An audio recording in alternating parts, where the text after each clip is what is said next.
আসসালামু আলাইকুম। আপনারা সবাই কেমন আছেন? বিসমিল্লাহির রহমানির রহিম। পরম দয়ালু আল্লাহর নামে শুরু করিলাম।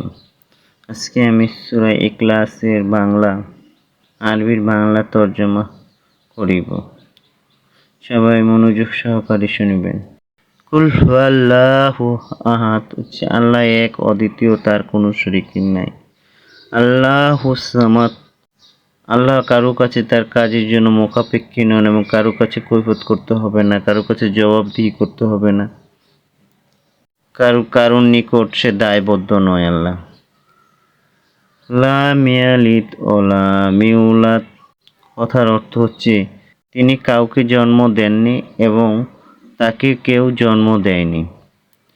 বুঝছি, লাম ইয়ালিদ ওয়া লাম ইউলাদ ওয়া লাম ইয়াকুল লাহু কুফুয়ান আহাদ, অর্থাৎ তার সমতুল্য কেউ নাই।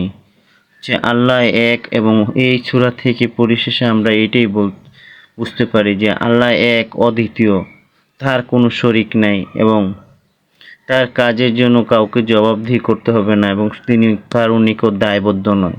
উনি সমস্ত কাজের জন্য কেউ তাকে কোনো প্রশ্ন করতে পারবে না, অর্থাৎ এবং তিনি কাউকে জন্ম দেননি এবং কেউ তাকে জন্ম দেননি এবং তার সমতুল্য কেউ নেই।